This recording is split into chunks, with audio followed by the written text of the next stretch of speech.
Welcome to the Government News Brief for Thursday, January 14, 2016. In the news, President addresses Parliament in State of the Nation speech, government buses to ease travel woes of West Berbice students, and much emphasis is being placed on provision of electricity in the Hinterland. With these and other stories, I am Azim Khan.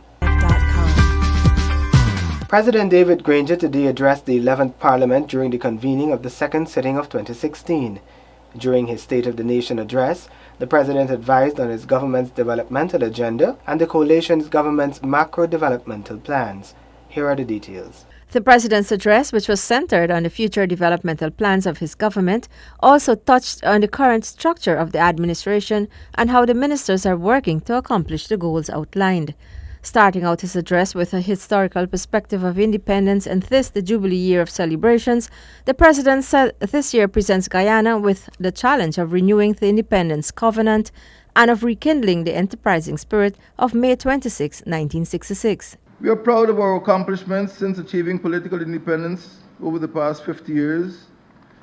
We now look forward to the achievement of economic independence over the next 50 years. We shall be prouder. We shall be prouder when we employ our energies and efforts in this special year of our national renaissance to remove the remaining obstacles that still keep us disunited and to chart a course that will bring happiness to our people. It is time to set forth on a new pathway to economic progress. It is time for a fresh start, a new beginning.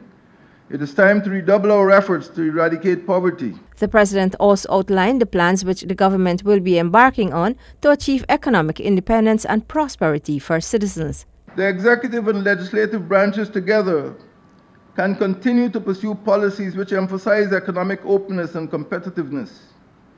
We can together continue to seek investment for the sustainable development of our natural resources. We can together ensure that the benefits of the exploitation of these resources redound to enhancing the quality of life of all Guyanese. Additionally, the head of state outlined what the ministries will be focused on. One of these is the Ministry of Public Infrastructure, which has many facets. Our economic program for 2016 will include important investments in internal transport infrastructure, especially aerodromes, bridges, ferries, and stellings. We will support plans for the expansion of communications infrastructure so as to support existing and new investments. This year will see increased emphasis on investment in infrastructure to improve access to those areas where our natural resources are located and to support the development and integration of the hinterland with the coastland. Our Ministry of Public Infrastructure will lead Guyana's drive towards cheaper and cleaner forms of energy. Our economic transition towards developing a competitive manufacturing sector requires cheaper energy. This is the third visit and address to the National Assembly by President Granger. The President had gone to the National Assembly before to address issues of national importance, more specifically the Guyana-Venezuela controversy. For this Government News Brief, I'm Shanta Goberdan reporting. The Public Health Ministry has been working assiduously to contain the number of gastro cases in Barometer. However, its efforts to control the situation have not been receiving full cooperation from residents. Paul McAdam reports. With 80 confirmed cases of gastroenteritis in the Barometer community, health officials are sparing no effort to get the situation under control. However, reports are that some residents are not following the medical advice. Population is not cooperating.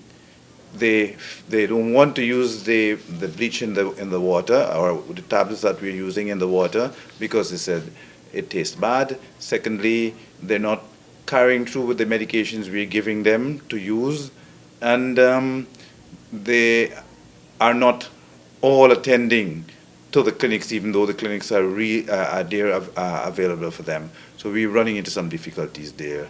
Reports of a gastro outbreak at Barometer surfaced on December 3, but after closely monitoring the situation there was a small break period, which followed by more reports of other cases in early January this year. A technical team is on the ground assessing the situation and working to keep it under control. This team comprises one doctor, a medics, and an environmental health officer. This environmental health officer is monitoring the water to ensure it is not contaminated. Thus far, one 11-month-old child has died from the illness. The symptoms of gastroenteritis are as follows. They are watery diarrhea and vomiting, with some individuals experiencing stomach pains, cramping, fever, nausea, and headaches. Due to diarrhea and vomiting, one can also become dehydrated. Signs of dehydration include dry skin and a dry mouth, the feeling of lightheadedness, and becoming very thirsty. For this Government News Brief, Paul McAdam reporting. The Guyana Water Incorporated continues to place intense focus on improving the overall service to customers in Linden. The entity's Chief Executive Officer, Dr. Richard Van Charles, has promised vast improved service to customers in that town by May of 2016. Here are the details. Much of the water company's focus is on enhancing the water treatment facilities at West Watuka and Mackenzie. Both facilities were constructed with funding from the Government of Guyana and the Inter-American Development Bank (IDB) Linden Water Supply Rehabilitation Program to supply potable water to the communities of Wizrock and Amelia's Ward. Because the media that was imported was not, or used, not imported, which was used was not sized properly. There were some design flaws. When I came in October, I asked the IDB to bring a specialist who can look at the filtration. That specialist made some recommendations, and based on that, the media is being replaced, and the filter system should be up the meter should be here by February, and so by March that filter system should be up and running. There are some other design issues which are also being addressed. This includes the distribution system, which is resulting in significant loss and low level of service to customers. We've got about 3 engineers plus a consultant engineering group looking at the water loss and trying to find the pipes, which some of the pipes have water which should not have water because of how pipes were run in the place. Right? So it's a challenge. You have to decommission some pipes, networks of pipes, ensure that the new pipes connected to the new network are going to receive the water from the system. There were also some issues with the filling of the reservoir and integrity problems with some of the pipes on the transmission mains. All of these have since been corrected. GWI has also had to make some corrections with the chemicals used for purification purposes. The system should have been functioning more or less much more efficiently than what it is. And we have had a series of meetings with the regional council and the parliamentarians and the interim management group and the city council, keep them abreast as to what is happening. So that continues, and it's an intense focus for us to ensure that Linden will be having a pretty good water system by May, I hope, the latest. The Government of Guyana and the IDB Linden Water Supply Rehabilitation Program involved the construction of 2 water treatment facilities. The US $12.3 million program was implemented to provide water service for 30,000 customers of Wizrock and Amelia's Ward. With this Government News Brief, I'm Shanta Goberdan reporting. The supply of electricity remains important not only for those residing in urban areas, but for those in hinterland locations as well. To ensure that a good life is experienced by those in the hinterland, much is being done to provide them with electricity. Glendon Greenwich reports. As the Hinterland Electrification Company continues to examine renewable energy sources so that those residing in far-flung communities can have electricity, 2016 will see the implementation of new methods. A public education strategy will also be undertaken. After completing the strategy, installation of 4 wind data collection equipment, procurement of the PV systems to install in the hinterland communities, as I mentioned earlier, and also the systems for the grid-tie systems for the 7 public buildings, upgrade of generation systems for Port Kaituma Madia, extension of electricity systems to St. Corbus Mission, Siparuta, Oriello, Maracaibo. More than 100 households are expected to benefit there, and also construction of office buildings from Port Kaituma Madio. A budget of 182 million is projected for that. More than 6,000 households would have benefited from the installation of a solar photovoltaic system being installed in their home. Additionally, more than 7,000 households in Linden, Madia, Port Kaituma, Matthews Ridge, Kwakwani, and Lethem have benefited from the supply of electricity via the established grids in the area during 2015. We were tasked with implementing some contracts. One of the contracts was the installation of 6,000 solar home systems. This was a project that rolled over from 2014, so there was no budget allocation for it. In 2015, the project was completed. As a result, about 6,000 households benefited from 65-watt solar home systems in about 170 hinterland and rural communities. The Hinterland Electrification Company Incorporated was established to develop, implement, and maintain the steady extension of upgrade to electricity supply systems across the hinterland. Several buses that are to be deployed to the West Coast Berbice will be commissioned tomorrow. These have been acquired under the Boats, Buses and Bicycles 3Bs program that was initiated by President David Granger last year to help students in different areas of the country to get to and from school. The program's primary focus is on youths and keeping them in school. The free movement of labor is high on the agenda of the Caribbean single market and economy.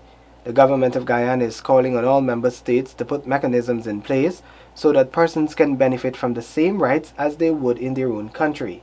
Seneca Thorne reports. The free movement of persons is fundamental to the goal of the CARICOM single market and economy, but it is yet to be realized.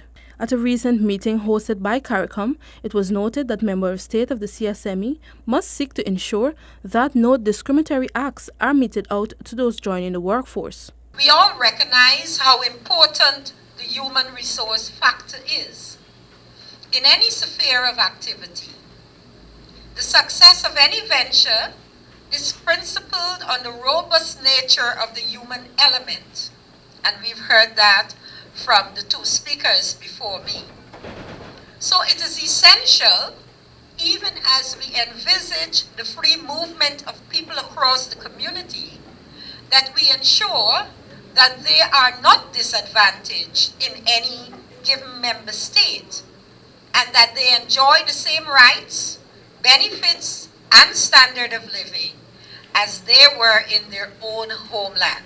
According to Minister Lawrence, each CARICOM member state must commit to and ensure that workers are respected and treated fairly, regardless of their nationality, socio background, or race.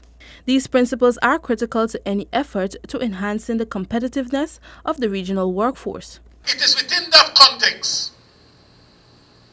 whatever is being written and whatever is being applied, it has to respect the fundamental rights, not only of workers, but the fundamental rights of citizens in this region.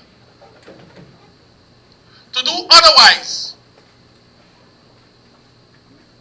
is to destroy the dreams and the pillars of the founding fathers of CARICOM.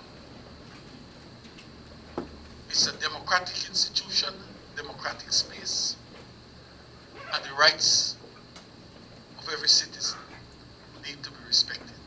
The CARICOM single market and economy envisioned a phased approach of free movement of skills, which allowed for graduates, media personnel, artists, musicians, and sports personalities to move freely for work purposes within the community. Statistics shows that over the years, Guyana welcomed a total of 4,890 persons, of which 2,057 were males and 2,833 were females. For the Government News Brief, Tanika Thorne reporting. And that has brought us to the end of the Government News Brief for Thursday, January 14, 2016. Check out our programs on our website. You can also find us on Facebook and YouTube. Remember to send us your Guyana Nice photo. Here is ours.